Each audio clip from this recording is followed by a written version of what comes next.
welcome back to another episode of the Geeks for Geeks podcast. This is your host, Charlie Radio Williams, and this is Sean Luke. Welcome back to another episode of the Geeks for Geeks podcast.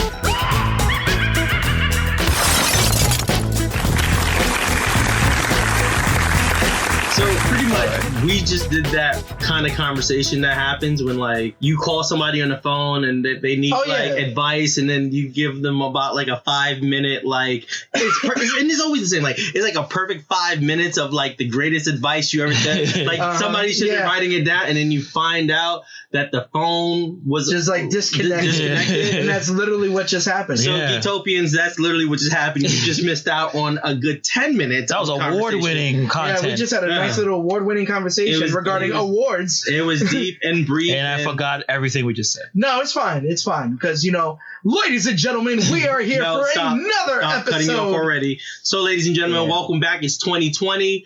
Is it?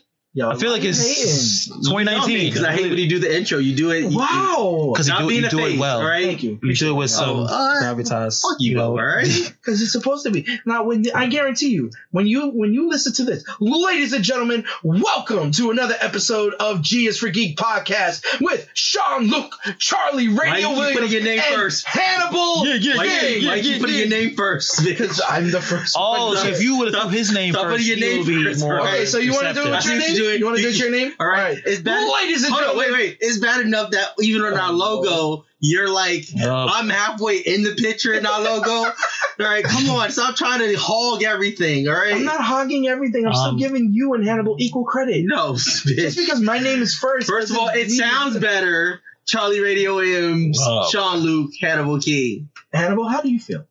Well, I'm third. Because you're the engineer. Yeah, I'm supposed to be looking at these. First of all, stop trying to break up our routine, all right?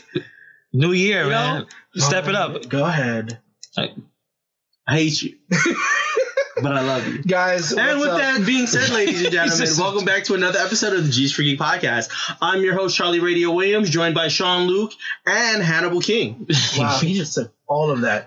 Ladies and gentlemen, welcome. This is a Shoot the Shit show for those who are just first listening. Oh, we didn't say that. Yeah, we didn't say that in the 2020 because we were so wrapped up in the recap, right? That we just dive right in. You guys went in. We literally dive in. We just shoot the shit. We talk, and we sometimes talk about our lives, and sometimes we talk about what's bothering us. And 9 times out of 10, can we make that clear for 2020? So if you're listening to the G for Geek podcast, Sean is definitely right. Something that we haven't been doing and we're going to be sticking to for 2020 is really letting you know what separates us from other podcast shows. Yes. The G's for Geek podcast is a show about geeks.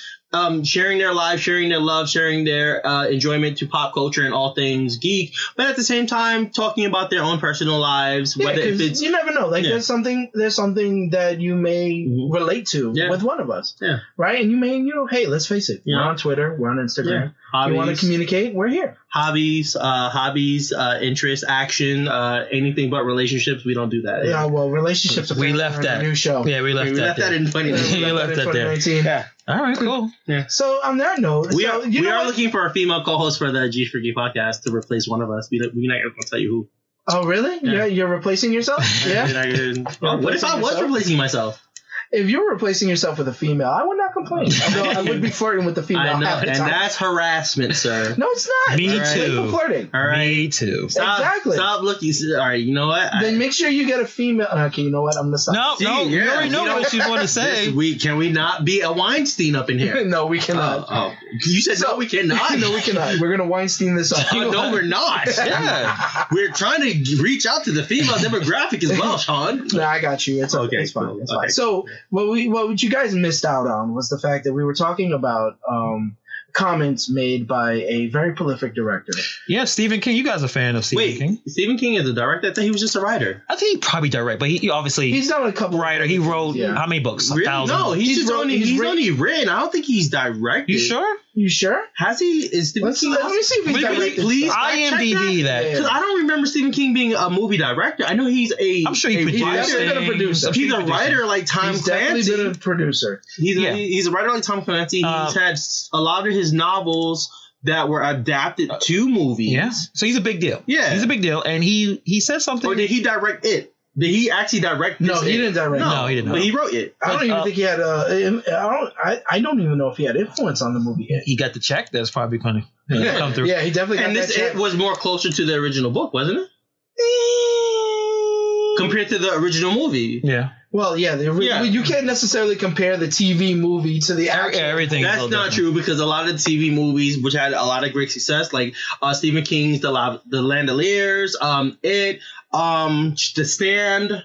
So you're a big fan. You're a big fan of it. You know, I grew up watching a lot of the made-for-TV movies because my mother would watch the made-for-TV movies. And as you know, in a household with one TV, you watch what your mom watched. So I want you. All right. So I want to talk to you about this because you are an artist. You know, you're creative.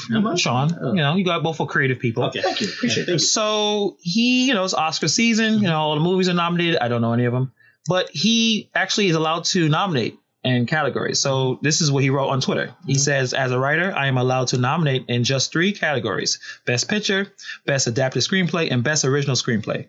For me, the diversity issue, as it applies to individual actors and directors, anyway, did not come up. That said, I would never consider diversity in the matters of art, only quality. It seems to me to do otherwise would be wrong. What would you think about that? Or what's your response? First of all, I just want to say, like, this is something that I definitely want us to do more, where we're going to Twitter and we're going to sources. Yeah. Okay, so to we clarify, can have this I was wrong. Oh, never directed? He's only directed one movie. What was that? Maximum Overdrive. Oh, I didn't see really? That. Is that good? Yeah, we're not going there. Okay. So, it was his one and last movie. But he's been a writer for 310 credits. Years. Based on IMDb. 310 years. So Black Twitter has like destroyed him. You know, it's funny because he's mostly online with, you know, liberal politics, but they really did not like this. They think he's being a little out of touch. But I just want to know what your thoughts is. Diversity, does it matter in terms of art, in terms of nominating of any kind of award or whatever? Should quality be the importance or diversity? And I know it's not a black and white issue, but I think neither are mutually exclusive from others. I think it's about the quality of the cinematic look and of storytelling, as well as the look, as well as the vision. But it's also about the characters and the writing behind it. If you film a movie that has shitty writing, just because the quality of it looks good doesn't mean the movie's good. And it's vice versa. If you film a movie that the quality's there as far as writing and character and story plot, but the visualization isn't there, then you once again have a shitty movie. So if his comment is speaking about like the diversity and, you know, how people film and the way they storytell, and, you know, there being different types of looks, whether if you're talking horror, suspense, drama, biographies, so forth, then yeah, that is very important, that there has to be a great influence into the diversity of different ways of storytelling. And also the characters and the cast. So like I say, like, you know, we're all minorities here. So when you are looking, and I asked Sean this earlier, I said, if you do have the ability to vote the best picture, is it about having nominations about, you know, one is black majority characters and directors? Should it be white, or should it only be matter on he thinks it's the best possible movie, regardless if it's all white characters with a white director or black director with, you know what I mean? Like, I feel like if it's a good movie, it's a good movie. Yeah. You know, like, there are great movies that have black actors, black directors, and there are good movies that have white directors, white actors. Having race or any kind of diversity like that should not impact, even though yes it does, it should not impact the quality of the movie. Right? Whether you're watching, hell, there might be even a Latino movie out there that's like an amazing movie, right? That, you know, it gets nominated for an Oscar, and I'm like, okay, that's cool. Right? That means we're being represented. Representation is a big thing. Yeah. I give it that. Because there's a lot of controversy when there's no minority. Like, sometimes, I think one time it was no female directors being nominated. Like, so should everyone have that seat at the table, or does it feel force-fed? I feel like, okay, go ahead. Here's my view of this, right? I think we should start looking at who's doing the nominating. Yeah. Right? Who is it? do we have a diverse stable of judges? I don't think so. Do we have a diverse? Now that should be more of a question. Where is it an all white or is it diverse? Like it's possible not saying like I don't want like an all black. I don't want an all Asian. I don't want an all Spanish. I want a diverse forum of people who are well adapted into the entertainment itself and understands what should be expected and what should be looked for. And we all have biases. I mean, that's a natural human that we all have biases. So it would make sense to have a mixed group of people. But I don't. But here's how we've gotten to this place. We've gotten to this place because for the longest, as we know, those who are sitting at the table have been the majority one nationality. And the problem with that is, and I think this is a problem in general, when you keep seeing the same outcomes and it doesn't feel like there's any diversity, then you start to question, and it may not be true. It may be that they're looking at something that is either factual or just we're not looking at to make their decisions. But at times where the decision making across the board, everyone's like, wait a minute, shouldn't be happening. Like, who's sitting at that table? That becomes a question, and I think that's why the question of diversity becomes a highlight. It should become more of a question, like who's sitting at that table when it comes to making these decisions. Right, and that's the other thing. Like, it's different when the movies themselves are picked. Right, and I know this year the big controversy was there wasn't no diverse films that were picked. Yeah, I think same old story. Yeah, right. But the issue is that when you look at the panel of people, and they should release the panel of people who are voting. I wonder if you could look that up. It's possible, but you're right. They should. Those names, so those people should be able to explain why I picked these movies. They should be able to articulate. Well, and not to like clout, but the Philip DeFranco show last year, was it? Has a whole entire episode that's about, or is it under Rogue Rocket? But they have a whole entire episode that talks about like nominations when it comes to movies and films, and I think that's something that's really interesting to watch. But the other thing is, in a much more comedic sense, I watched Adam Ruins Everything. Okay. And in Adam Ruins Everything, he does an Oscar piece because he talks about the fact that the main reason some of these Oscar-nominated films are even picked is because they spend millions of dollars just advertising for the Oscar committee. Basically, lobbying like a lobby. John Oliver has a piece. John Oliver has a piece too. That's right. Too, because last year I think there was a big issue where people were asking like questions about that. Yeah, I mean, the problem is these awards make and break careers. Like if you get these opportunities, you get your nominated actress or a nominated director. It's a big deal. It's a cachet. I feel like it was a bigger deal back then. It's not such a big deal now. Yeah, you think so? I feel like it's declining gradually. Well, the show is so boring. I don't watch it. It's 3 hours. I think the expectations of films now is completely different, I think. And so kind of like with the last episode where we're starting to see more cinema on streaming services and TVs, I think what's happening is Hollywood is running out of ideas, or they feel like there's ideas that's being pitched that the consumer doesn't want, instead of realizing that the consumer will take what you give them if it is a good product. Yes. And the reason we keep seeing and this is just my feelings, we keep seeing like sequels or remakes because they're like, okay, let's go back to the audience that grew up with these things. Like they're doing a new Friday the 13th movie, right? Yeah, I think they may be doing another Chucky movie.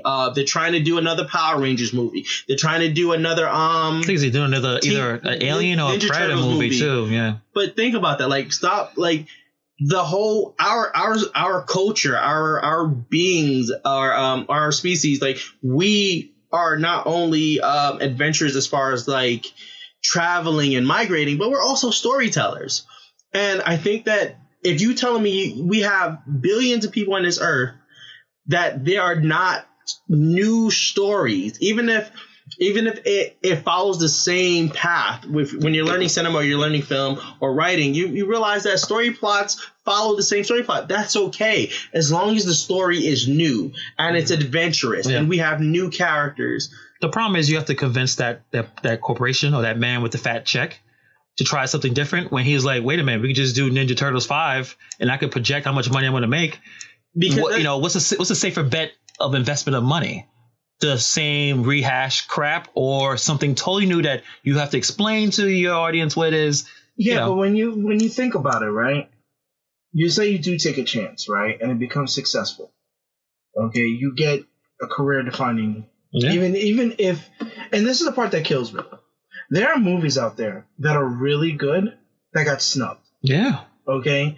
And for those actors and actresses, they still can go out and do big things.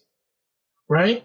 I personally understand the Marvel curse, if you will, where you can pull out movie after movie after movie, and it could seem like the best movie on the planet. Like, people were upset that Black Panther didn't get nominated. People were upset that Avengers Endgame didn't really get nominated. I thought it should have. I think if that one classified as superhero movies, but the thing is, but then Joker gets how many nominations? How Joker gets the nominations while we know why. We know why. But see, that's the thing. And let's talk about Martin Scorsese. Mm-hmm. He said it. Like, it's not art. So they look for art, right? To them, this is a roller coaster ride, not theme a park movie. ride. Yeah. Oh, that's how they feel. Word, because Die Hard. Any movie with Bruce Willis as the action hero, Stallone as the action hero, Schwarzenegger as the action hero, Van Damme as the action hero. Need I say more? Let's talk about movies. None of them have been ever nominated for an Oscar. Let's talk about. Oh, we need to look that up. I think that's wrong. Sylvester had one. But that's for Rocky with that 35 years ago. That's one. Yeah. I mean, let's talk about this. I'm talking about for action. Even if we need to look that up. I want that to be fact checked. If we're wrong, then we'll bring it up in another episode. But let's talk about that. Let's talk about the 80s and the 90s and the way that we got action in horror movies. It's really no different than what we're getting now. What has changed is, once again, adding the life of social media, where more and more people have opinions on movies that haven't even released yet. One. Yeah. Two, what we were talking about in the last episode, where more and more studios in their trailers are giving us the third act to a movie. So there's no room. I don't feel like there's any room for, prior to the movie coming out, for us to be like, to really get excited. Yeah. Like, the reason we get excited with Marvel movies is because it's not about, what is the movie going to look like when it comes out? It's more of, these are characters that we've always wanted to see on the screen portrayed in a story. Well, what about every other movie, whether if it's drama, horror, suspense, and so forth? Mm-hmm. If you keep giving us more of the movie, and because the fans are also to blame too, I think. Mm-hmm. And people keep always over-analyzing and reviewing. You know how many YouTube channels have the top 10 things you should know about this movie, or the speculations of this movie? And I'm not saying let's kill content, but at the same time, movies are losing their luster. So everything is over-analyzed. I agree and I disagree. Mm-hmm.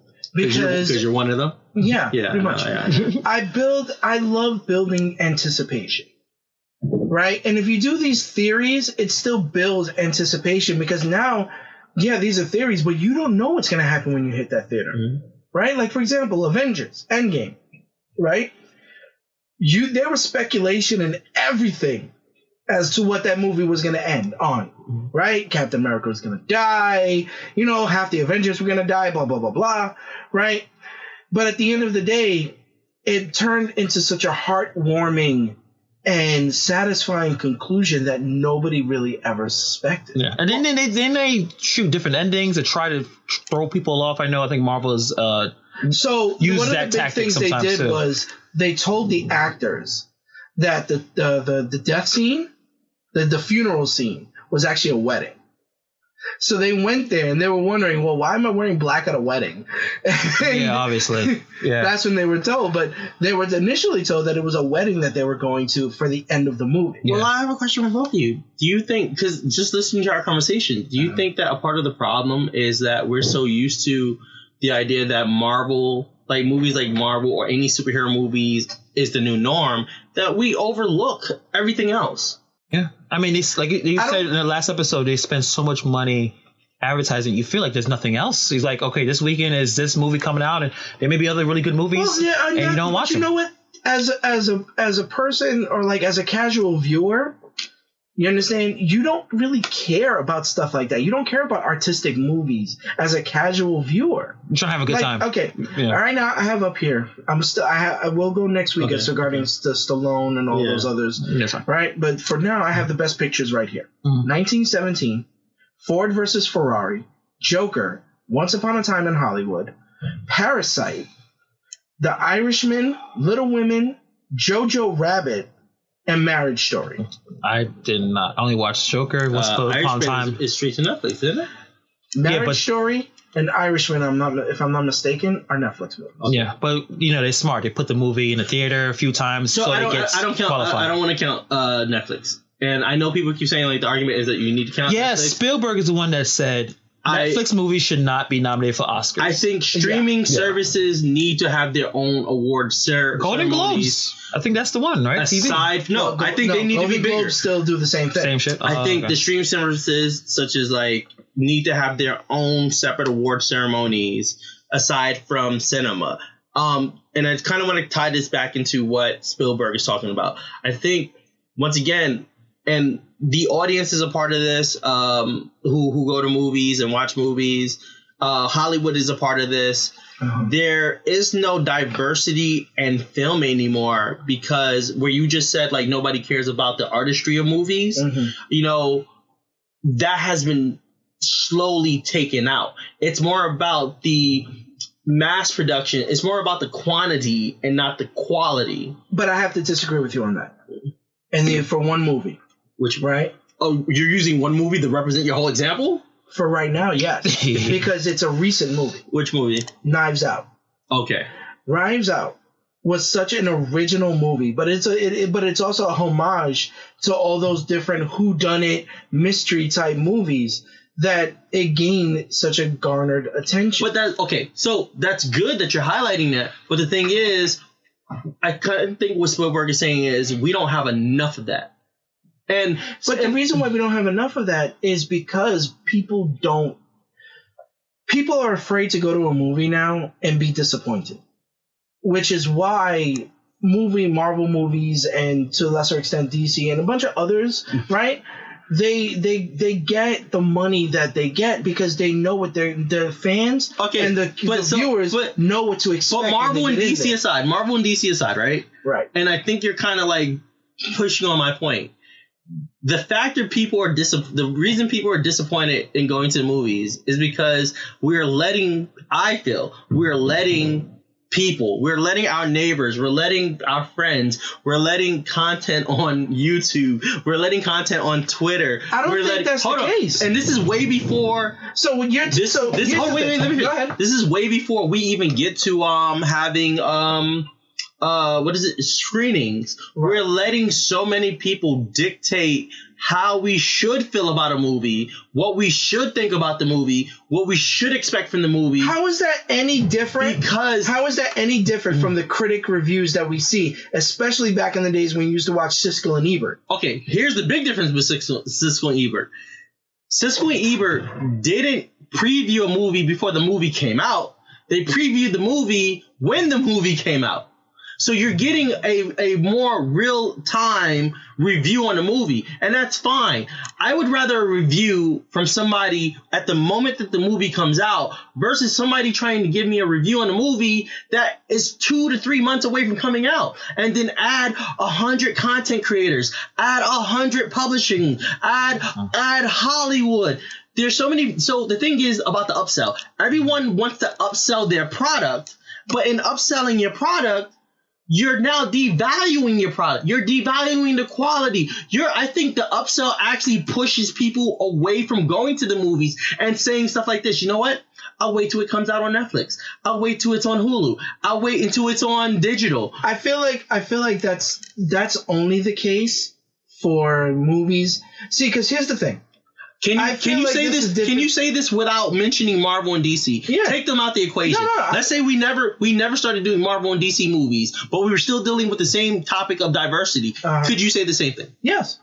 I could say exactly the same thing because this is no different than what we were in the 80s and the 90s where people would go to the movies and be like, you know what? That shit was trash. I'm not going to go see it. So but that was fine. You tell your people, don't go see it. But yet they would get nominated for an Oscar. But that's fine. The reason it was fine in the 80s and the 90s is because we as a people, and the reason we went to the movies is because unlike before social media and video games where we're at now, where you can go home into your house and where there's nothing to do, there's 100 things you can do, and you still sit there and be like, oh my God, there's nothing to do. When cable first came out, people were excited. Ooh, 100 channels. Now people sit at home flicking through the channels like, oh, there's nothing on. 100 channels, and you fucking telling me there's nothing on?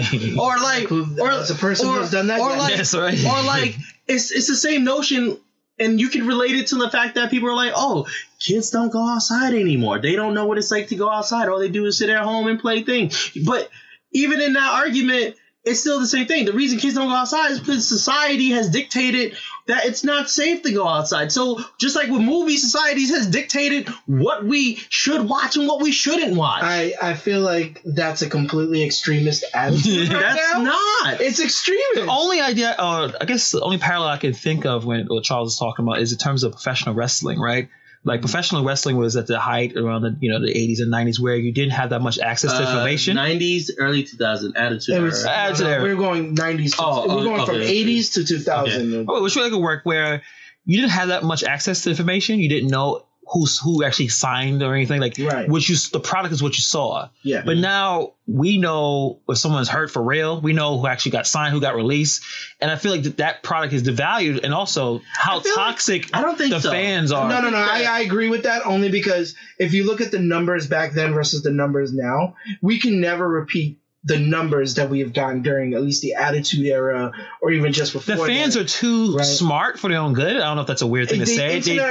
Now the Internet Wrestling Community, the IWC, is a little bit too. Is that acronym? Really? Yeah. Okay. Yeah, I'm attacking them. Okay. I'm are you a part of that? I'm doing it. Are you a part of that community? Yes, I am. Okay. Charles, you? No, I'm not. Oh. So the Internet Wrestling Community. Even I have my referee shirt. Oh Lord, has always prided itself of knowing stuff just because they've seen or they've heard or they've watched, behind the scenes footage, practice footage, things like that. Right? Then yes, there are people that I know personally that have been in the game, right? And they've also done their criticism and stuff like that. And I'm like, okay, cool. You understand?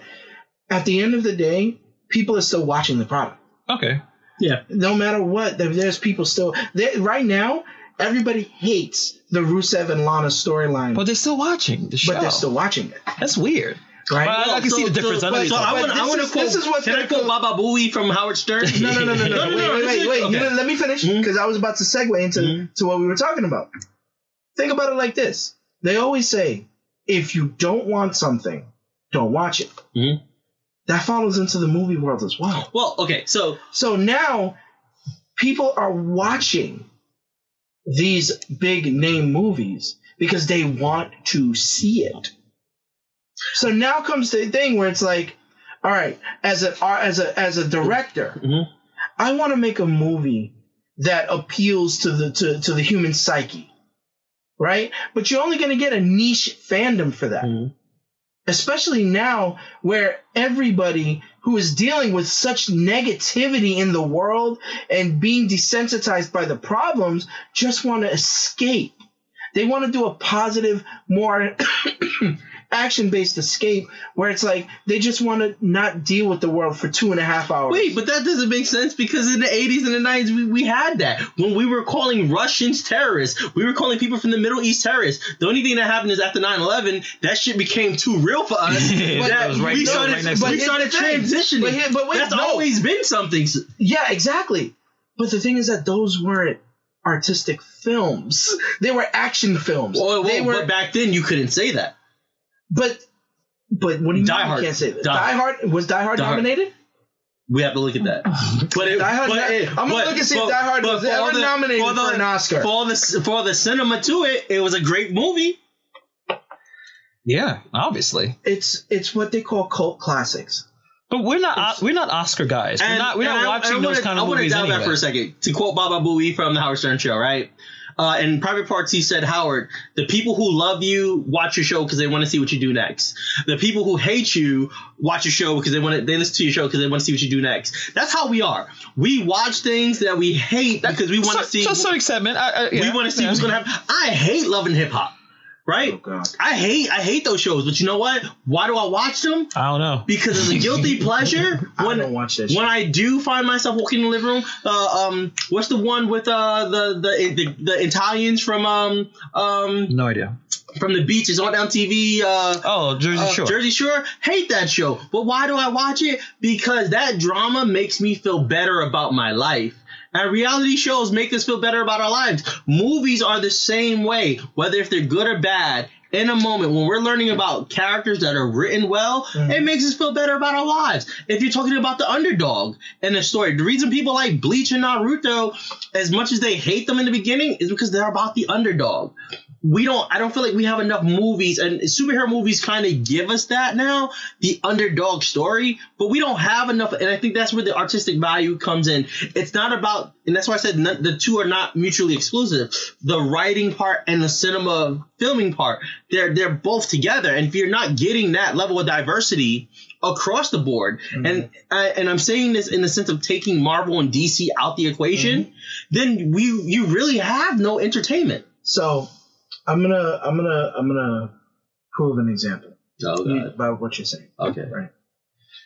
And it's an Oscar-nominated film. By the way, I looked it up. Die Hard was nominated for 4 Oscars, but never won any. It was still nominated. What's the category? It was nominated for Best Sound Mixing, Best Visual Effects, Best Sound Editing, and Best Film Editing. But that still counts. It's still a portion of the movie. Got something. Counts. Got something. You say that it was like. Was it nominated for Best Movie? No. Okay, that would have helped. That would have built the argument a little bit more. But visualization, sound is still a part of the cinematic. So, The Irishman. Oh God, is an Oscar-nominated film for this year. It's good. Yeah. Is it good? Really? I didn't watch it. Because I think the majority of the actual audience did not find it to be good. What are we basing that off of? Rotten Tomatoes? We can talk about Rotten Tomatoes. Because I think Rotten Tomatoes also is another. Rotten Tomatoes, Metacritic.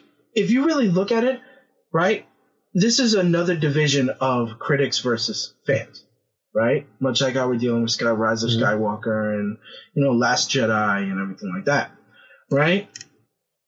And critics-wise, they thought it was a great film. Fan-wise, they thought it was too overbloated, it was too long, and that it's something that they wouldn't watch again. All right, hold that thought. So critic-wise, right? And let's say the critic sitting at this table understands cinema and they understand storytelling, right? Fan-wise, to go back to something you said earlier, if with fans we're so diluted and we can't recognize art anymore, of course you're going to get sites that are like, hey, our beliefs is, oh, this is thumbs down. Oh, less stars. We didn't like the movies. It's overbloated. It's this. If you read the comments, are the comments really talking about the art aspect, or are they doing what most people do when they see art? I like it or I dislike it. Why do you dislike it? They can't really tell you in detail why they dislike it, so they use the simplify. Okay, now this is where, and it's about the appreciation of art. But here's the thing: this is where content creation comes in. Right? There are people out there that have content creators that have literally broken down the psychology of The Irishman and why it should not be an Oscar-nominated film. Okay. Right? The point is that, you understand, as much as I love the fact that, there are movies still out there for art, I understand also the fact of why people were upset. People like Adam Sandler was snubbed for Uncut Gems. Have you ever seen that movie? No, I guess. Is it good? It's really freaking good. Yeah, I'm going to check that out. Right? Adam Sandler actually does a great performance. And this isn't the first time that Adam Sandler has played a dramatic character. Can we not utilize him because he's an underrated actor? But that's the point. But why no one there who's deciding to nominate saw it and thought that should have been there? But once again, or better yet, you want to pander to the crowds? You want to pander to the crowds? Why wasn't Robert Downey Jr. nominated at all? I thought he should have been. He should have been for Endgame. Yeah, I thought he should have been there. That man's nuances and the fact of his journey. And once again, it goes back to what I'm saying in general. There's so many factors. You can't just be like, it's the people sitting at the table who nominate. You can't just be like, oh, it's the audience. Oh, it's Hollywood. We are all a part of these contributing factors. So once again, going back to what Stephen King is saying, if we aren't looking at what makes diversity in movies, if we're not looking at the film aspect, if we're not looking at the storytelling aspect, if we're going based off of what you're saying, that, in relation to the idea of this being bloated, this not being something that we can connect to, it's not fast enough for us, it's not simplified for us, we lose the sense of art. Once again, if you go to a museum to look at a painting and you like that painting and I ask you, hey, what do you think about that painting? And you say, I like it. That's not telling me why you enjoy that painting, giving me details. Now, if you get to a point that you can't tell me why you like that painting because you can't even express what the details are, that becomes a problem. And I think with cinema, that's what's happening. The reason we are questioning diversity in cinema is because as an audience, we are so overloaded with things coming to us that we don't know how to pick out, hey, you know what? Even though everybody's saying this is a shitty movie, you know what? Now that I understand what to look for in a movie and I understand storytelling, this is actually a good movie. I think it goes back to... And I think you both said it. Back there. You both said it. People go to watch, experience things for different reasons. Yeah. Some people just want to watch some bullshit on TV or in the movies, and like I said, just detach for a while. Yeah. Some people are looking for more when they're watching. And obviously for the Oscars, they got a criteria that most of us, I would say majority of movie goers like myself are dumb. We ain't trying to figure all that shit out. We want to see, is it interesting? Is it fun? Did I enjoy myself? Did I not waste my money? So I agree with you. And that's a problem there because the whole point of the Oscars and nominating movies is supposed to be nominating them based on the factor of visual storytelling you're right. and storytelling. But if the audience who are watching these award ceremonies can't connect to why they're being nominated, then it's not it may not be those who are sitting there critiquing and nominating. It could be the audience. Once again, and it goes based on what you're saying. If people want more simple when they see visual storytelling, then you start to lose out on the artistry that goes behind the storytelling. If you can't recognize the one of the best movies ever, Fight Club, right? If you can't see the artistry and the psychology behind the story art of Fight Club, and you're like, oh my gosh, Fight Club is a horrible movie, then it's kind of like, who has really sat down with you and talked to you about storytelling and the visual aspects behind storytelling? Yeah, sorry, this is a very passionate conversation. Well, clearly, but it kind of wasted our entire time. So Star Wars. All right, I guess we're not gonna get into the Star Wars thing. No, we're gonna have to wait till another time. So another time. But it was a spirited conversation. I do understand all points involved. I really think it's about where you're coming in with your own perspectives, your own experiences, and how you watch art. Because it's all art. I mean, Soul Plane is art. I know Soul Plane is a terrible movie, but it's all created by something. Think about the audience that it reaches. It's like Medea movies. I think they're not for me. Not a Tyler Perry but fan? I know it's not that I'm not Tyler Perry. Those movies aren't for me, but there's a following for that. Yeah. But with that being said, we have to wrap up. Yeah. I do want to say some good news. So next week, Hannibal will be recording his first demo of the Arch Romance, title in question, with his co-host Kim. Yeah, can't wait. Sean Luke, I think in next week or the week after, will be on the Nerds of the Roundtable podcast, just to put that out there. So we are working on big things. And once again, this is Charlie Radio Williams. And this is Sean Luke. And Hannibal. Okay, and as always, we are out of here. The G is for Geek podcast with Charlie Radio Williams and Sean Luke is a presentation of Sketchfed Studios, produced by Charlie Williams and edited by Hannibal Darby. To find more episodes of the G is for Geek podcast, make sure you check them out at Apple Podcasts, Spotify, Stitcher, and wherever else your podcasts needs. If you need to hear Charlie Radio Williams and Sean Luke shoot the shit on any of your topics or questions, please send a tweet to the Two Geeks on Twitter, or you can send a message on Instagram for the Geektopians. For web series, podcasts, blogs, and more, please make sure to head over to sketchfedstudios.com. And as always, stay geeky, stay you.